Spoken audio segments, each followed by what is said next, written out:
Hey, everybody. Kerry Schafer, also known as author Carrie Ann King, here with another episode of Tell Me Your Secrets. My reminder, I always forget to say this part. Tell Me Your Secrets is part of the Authors on the Air Global Radio Network, and I am very proud to be part of that equation because there's a ton of awesome shows. Today, we have with us, finally, after last week's delay and reschedule due to the power being out and the hurricane and everything, we've got Megan Collins. Hi, Megan. Hi, thank you so much for having me. I'm so excited to have you. I'm going to tell you guys a little bit about Megan because sometimes I look at bios and I'm like, we'll just talk, but there's some stuff in here. Megan has an MFA from Boston University. She has taught creative writing at the Greater Hartford Academy of the Arts and at Central Connecticut State University. That just sounds impressive. She is also the managing editor of Three Elements Review. And here's the really good stuff. She is a nominee for both a Pushcart Prize and Best of the Net. Now, that's really awesome. Thank you. Yeah, congratulations. Those are, for those of us who are authors, those are very big deals. Yeah, thank you. So can you tell us what the nomination for the Pushcart Prize was? That one of your books? Was it a short story? It was a poem, actually, because I also write poetry. I mean, I haven't been writing poetry in a while because I've been so in novels, and that takes up quite a bit of time. It does. But yeah, my MFA that you mentioned was in poetry. So most of my writing training is in poetry, but I always knew that I wanted to do fiction as well. And I didn't want to just be in a box of one thing only. I wanted to be able to do all the things. Sure. I'm with you on that. I write in several genres. Carrie Ann King, I write women's fiction. As Kerry Schafer, I write, I've done I've published fantasy and I have paranormal mystery. I don't know. Why limit yourself, right? Yeah. And I love writers who have been poets or who are poets because it shows up in the language. Yeah. And I love that very lyrical language, do you have a copy of your book with you? Can you? Right here. Yes. Behind the red door. Yeah. And it's behind me too. And behind you. There you go. That's perfect. This book, you guys, I sat down. Actually, I'm going to be really honest. I wasn't in the mood for reading a thriller. I was reading, times are a little dark. I've been doing just super fun reading. And I'm almost done. I've been rereading my way through the Amelia Peabody mysteries. Oh. So I was in the middle of Amelia and Ramses and Nefret and just totally loving that world. And then I was like, well, I need to read this book because I'm having Megan's come on. So I sat down, I opened it, and I read a page, and I was like, oh, yay! I'm totally in. And then I didn't put it down. I finished it. Yeah. Thank you. I'm so glad to hear that. Thank you. Oh, well, you're so welcome. Tell us a little bit about the book. Yeah. So the basic elevator pitch, the quick pitch, is that it's about a woman who comes to believe that she has a connection to a decades-old kidnapping victim.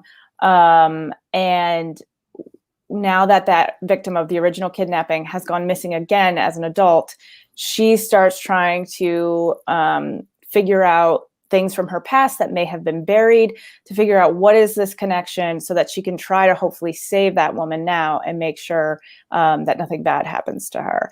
And so that character Fern, who feels that connection, the interesting thing is that Astrid Sullivan, who is this woman now missing and who was famously kidnapped as a child, she was 14 when it happened. Everybody basically in the country who was alive at the time knows that story and knows the story of Astrid Sullivan. She's a household name. But Fern, she's watching the news with her husband, and she sees this story on the news about, Astrid Sullivan has gone missing again 20 years after her initial disappearance. And she's like, I feel like I know her. That face, I know her. And he's like, yeah, that's Astrid Sullivan. We all know her. Everybody knows her. Yeah. And she's like, I don't know anything about any past story about her. I don't remember that at all, but I just have this weird feeling like I know her. And so that's really where the story starts. But she struggles with anxiety. So there's sort of this conflict of, does she really have this connection? She starts having these dreams that she wonders if they're memories, or is it just that her brain is sort of lying to her with anxiety and being like, no, you saw something on the news and now I'm going to scramble it all up and just make it seem like something real. Right. And so she's struggling the whole time with, is my mind playing tricks on me? Am I crazy? And everybody else just looks at her like she is crazy. Right. Because, Fern, we all know that you're not completely. Yeah. So that was brilliant. And the pacing and the unfolding of it all. I didn't ask you ahead of time, but would you be willing to read the first page for us? Sure. I'd love to. You want me to do it right now? Yes. Okay. Awesome. And the first page and a reasonable place to stop. Okay. That doesn't mean you have to stop in the middle of word sentence or whatever. Okay. All right. Here we go. Now that it's summer, it's not my job to protect the children. I have finished the follow-ups on the girl who submitted a suicide note for her English essay. I have closed the file on the boy who came to school with rope burns on his neck. The suicide note was written with pink magic marker. The burns were from a jump rope that the teenage stepbrother wrapped around the boy like a scarf just before he squeezed. The children don't stop needing protection, but every job has a contract, and mine stipulates that from June to September, I am to forget everything I've witnessed, to not think of what else that girl might be writing, how else that boy might be marked. I am to relax on the couch in our Kendall Square loft and sip the Chardonnay that Eric has handed me. I am to scroll through my phone while my husband cooks our dinner and the news drones on in the background. I should be doing my homework. Fresh off an appointment with Dr. Lockwood, I've been told to make a list of my anxiety triggers. She thinks if I get them down on paper, I'll get them out of my head. But on paper, the words growl at me, take on body and breath. Our upstairs neighbor's footsteps, my recurring nightmare, the guy on the tee who coughed without covering his mouth. I filled up a third of the page before I had to throw the list away, my throat tight. I don't think my new prescription is working.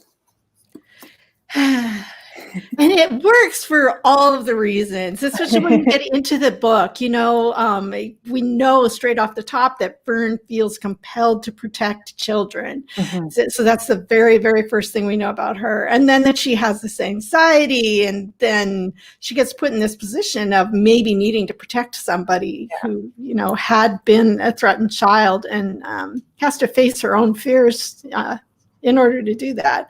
Yeah. Yeah, I love that. Like I said, first page, I was in. Thank you so much. Yeah, you're so welcome. So you write her anxiety so incredibly well. One might wonder whether you have some experience with that your own self. Yeah, definitely. Fern's anxiety, the way I've written in the book, is very much the way that I experience anxiety. And I've been in therapy for my anxiety for 8 years, I think. And I've been on medication, which has helped. But also it doesn't always help. It's not like a cure-all. It's not you get medication and then everything's completely better, or you go to therapy and everything's completely better. It's always a struggle. And you just sort of learn through therapy, different coping mechanisms and different strategies to deal with that. So a lot of my own coping mechanisms that I have and that my therapist has given to me, I wrote in the book for Fern, kind of because I just really wanted to make the anxiety be as authentic of a portrayal as I could, and to honor people who do have that experience, because it's such a big part of my life. And obviously I don't really know, everybody experiences anxiety differently.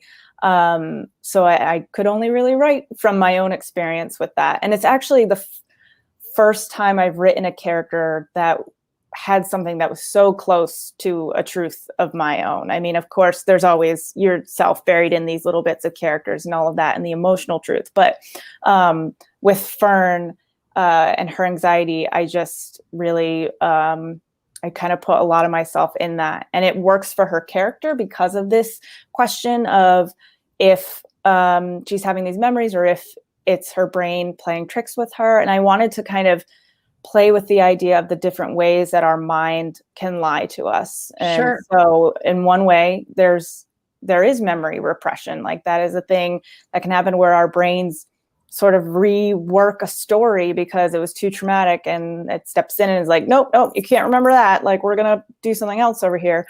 Right. Or, so much of what happens with anxiety, I feel like, is just your brain constantly telling you these lies. It's saying you need to focus on this one thing. And if you don't focus on this one thing, then something terrible is going to happen. So I wanted to play with that, while also hopefully bringing visibility to what anxiety is like, for those who don't deal with it on a daily basis. I think it's really important for any mental health issue to not let it become this stigma, this thing that we don't talk about, this thing that seems like it means that you're crazy, when that's not what it is. It's just how your brain has been built. Right. So that was really, really important to me. And I hope that people who do experience anxiety feel seen and understood by this book. And that was really one of my primary goals. Right. Well, and wouldn't it be so much easier? I mean, wouldn't the anxiety be less if you could just talk about it casually? Right, Like, right. If it didn't have to be this big secret or a big Right. deal, or just part of who you are, like having blonde hair or blue eyes. And sometimes those things get in the way, right? Exactly. Right, exactly. Yeah. I am a mental health counselor. I have a license, and sometimes that's a scary thing to me. One of the things that I really loved was the way that you did portray the anxiety and the memory repression in this book, because I don't personally have anxiety. I'm so grateful for that. Okay, let me be really honest. I do actually. It's, I think everybody right now has some. Everybody has some, and I've always said I didn't, but I do. And I honestly, it's never been enough to send me into panic attacks, but it's always been there. And there were things when I was younger that it stopped me from doing. And somewhere along the line, I just took this approach: if I'm scared to do it, I have to do it. But I love the way the memory repression played out, because it seemed really legit to me from what I've seen with working with clients, how it would play out that way. And also you crafted the plot, so the pacing all worked along with that. And then and as you said, I hope that any of our readers out there who do have anxiety are listening to this, because it does not have to keep you from following your dreams. Right. Yeah. And that's a big part of Fern's journey too, is figuring out, not, I don't think it's like you face your fear and then the fear is gone, or you face the thing you're anxious about and then it's gone forever. So her journey is kind of about figuring out how to live with it and how to still thrive with it. Right. And I have to mention her awesome husband. He's like, this is we all want to marry him, I think. I had to give her someone who was going to be reliable and kind, because she's surrounded by a lot of not kind people. She is, and we're gonna talk about that in 1 second. I just actually wanted to mention, I had another guest on a couple of times ago, Susan Spann, who has written this brilliant book called Climb, which talks about her facing her fears and actually following her dream to Japan, where she went and climbed a bunch of mountains, and then she got breast cancer just before she went anyway. Wow. And what I know about Susan, and what she wouldn't mind me telling you, is she does have some anxiety that pops up from time to time, because I've been with her when it happens, and I know what techniques she uses.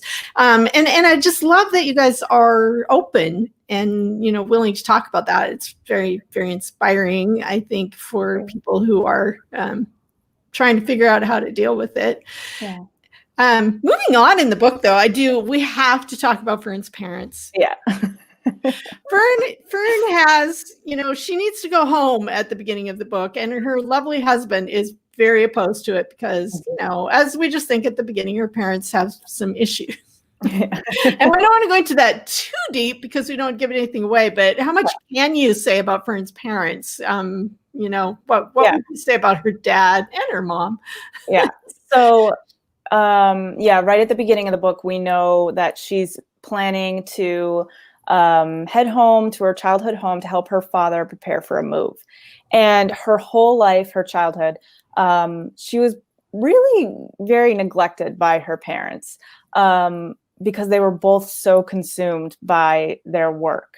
Her mother, Mara, is an artist, and so she'd be off in her little studio on their property, and so she wouldn't even really be paying any attention to Fern. And then her father, Ted, is a psychologist, and he's a professor, and he's all about like being recognized as the greatest psychologist in the world, even though we learn in the book and we see very clearly that his idea of science and psychology is not, it's not really legit. It's very wacky, and his ideas are so out there and just not, they're not scientific. And but you learn, this isn't really a spoiler, you learn on page 20 that when she was a kid, his specialization is in fear. So he would do these little fear experiments on her that her husband now, Eric, says they weren't really experiments because they're not scientific. They were more like pranks. So one of them, for example, was sometimes they'd be together at a store, and then she'd turn around, he'd be gone, and then she'd look outside and he'd have driven away. And she's left there alone as a kid. And then he'd come back like an hour later and be like, oh, okay, you must have been so scared. Let's go to my office and I'm going to interview you about this. So he would conduct these interviews with her after doing these pranks that he calls experiments. And so he would be kind of like effusively praising her during that time. And very early on, we see her therapist has said, you know, your father trained you to equate the praise you received during that time as love and affection. So that made you say, okay, this is okay. So her whole life has been steeped in fear because that's what has been around her because of her father's work. And so I think, you know, that partially is why her anxiety manifests the way that it does. But also I just really wanted to play with this notion of a toxic relationship. Her relationship with her father, it's not a spoiler to say, it's very clearly toxic. She has not received support from him the way that a child and she loves him though. Yes. And you know, that's because he's her person, and right. You know, she's bonded with him in a way she is not with her mother. So right, because unlike her mother, he did sometimes show her attention, so she would latch onto that and be like, oh, okay, no, he's the one who loves me. He does love me. And that became her worldview that couldn't be shattered. So even though she is a school social worker, so she works with children who are in situations of abuse or neglect, she will not admit it about her own childhood, that it was also a very neglectful situation and kind of emotionally abusive. And so I wanted to, you know, stretch that. And she's coming back into town at a time where she's going through all these things we've mentioned, where she feels this weird connection, she's having these weird dreams, and it's a very harrowing experience for her. So she needs support more than ever in this time, and he is not giving it. And so, you know, it's kind of like, how long are you going to continue to not get some more support from this person until you see that this relationship isn't serving you and you need to walk away? So that's a big part of her journey too. That is, you know, and that's the fun thing is, well, fun. Fun's not really the right word for this book, but she has that internal journey where she needs to be able to see clearly, and we don't want to see these things. That's like all of us. We have blind spots because it hurts too much. Yeah, so that's not where you want to go. So she has to not only deal with that, but she also has to follow the clues and solve a major mystery. So it worked on so many levels and was so much fun. Now I have to ask, because her parents were so absolutely horrible. I think somewhere in there, your PR person emailed me, and I emailed back and said, you know, tell Megan, I really, really, really hate Ted. He's horrible. And then afterwards I thought, I hope that you didn't think I meant that I didn't think he was a good character, because he's a brilliant character. I get it. But okay, so is it okay to ask about the family from which you have come? Especially if you also have anxiety and you some links with this character, you know, we want to know. So while I did put a lot of my own experience in that way into Fern's character, it's the complete opposite in terms of her parents. My parents are nothing like this. They are extremely supportive. I dedicated the book to them, and I almost included a little thing. It just says for my parents, but I almost included like, who are nothing like Ted and Mara, don't worry. But yeah, I have this whole thing in the acknowledgements page about them, because in my first book, The Winter Sister, when that was coming out, my dad just suddenly, like one day he sends me this email or something that was a picture of these business cards that he'd bought, 500 business cards of my book cover on it. And so I was like, what are you planning to do with those? And he's like, I'm going to give them to people. And so he at the time was a sales manager. And so he would just go out to clients and he'd just be like, here you go, my daughter wrote a book. And then they'd be at like dinner or something at a restaurant, and he would say to the waiter, do you like to read? And if they were like, sure, he'd be like, my daughter wrote a book. So it's definitely the opposite experience of that Fern has with her parents in the book. Like mine are definitely extremely supportive, extremely proud that I have 2 books. And so, yeah. This is comforting to know. Yeah. And I don't know what it is, because in my first book, The Winter Sister, there's also like a bad parent. Her mother, her relationship with her mother is extremely fraught and complicated, and everybody who reads the book is like, oh my God, she's such a bad mother.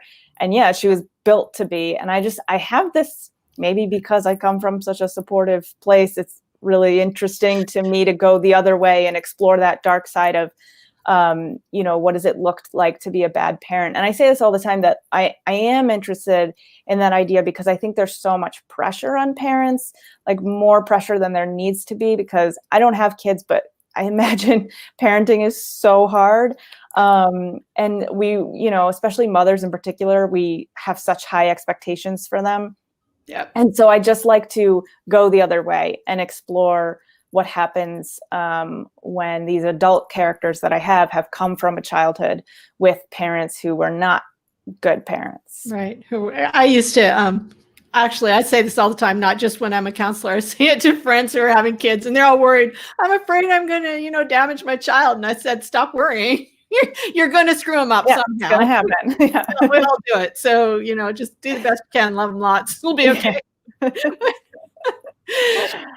It's fascinating how we go those places too, because I really am a nice person. And when I write the Kerry Schafer books, I go so dark. Yeah. It's, my Viking will be reading and he'll look up at me and go, you're scaring me right now. I'll be like, I know.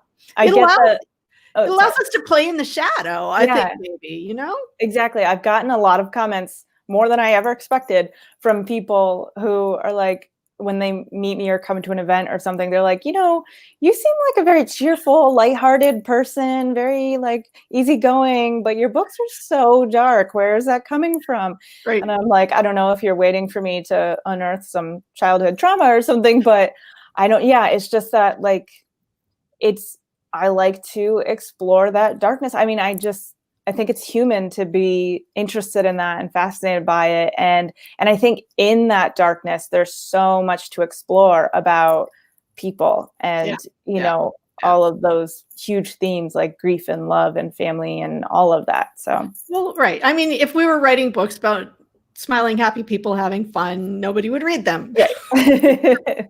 We don't want that. We had that with Run, Dick, Run, and Jane and Spot and everything first grade. So, exploring the dark side, that's where so much of the fun is. And it takes courage to dive in there, though. Was it difficult for you to write this book? I'm wondering, to write the character with the anxiety. Was that hard to go so close to something that you struggle with? It was hard, but it was also, I think, kind of cathartic. Mm-hmm.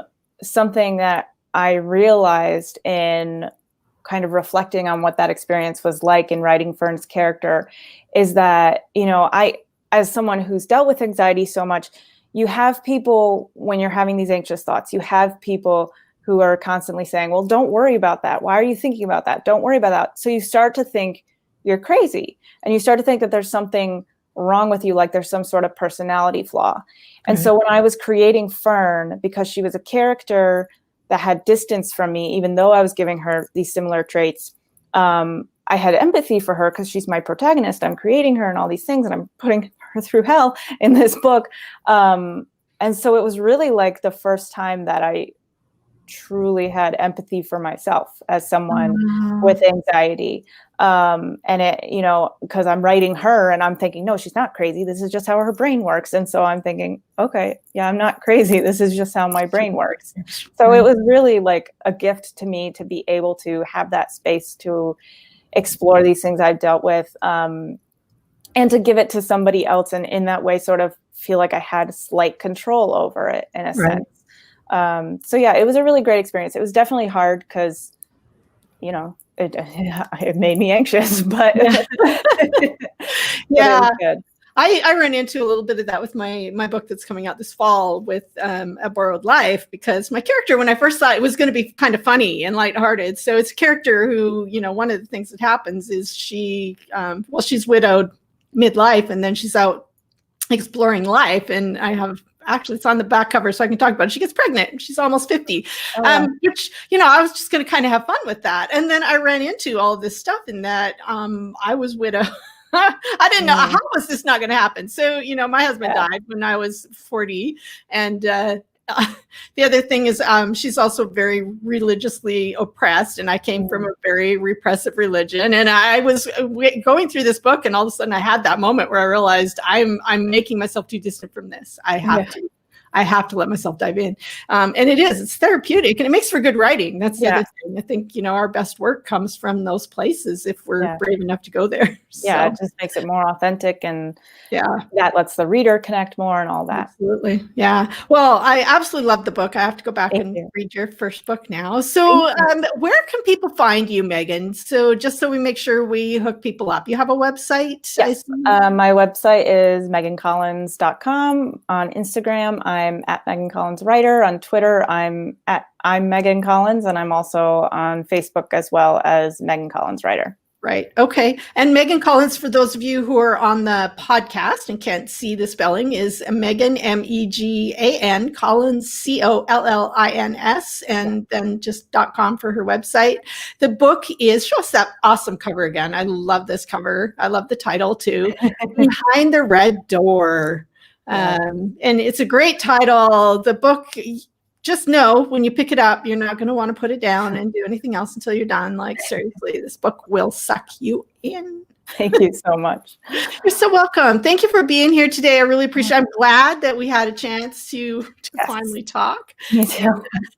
I wish you the absolute best of luck with the rest of this launch during these weird times. Yeah, thank you so much. Thank you. All right, everybody, go read a good book. You can start with Megan's, and I will be back next week with another guest. I'll see you later. Bye.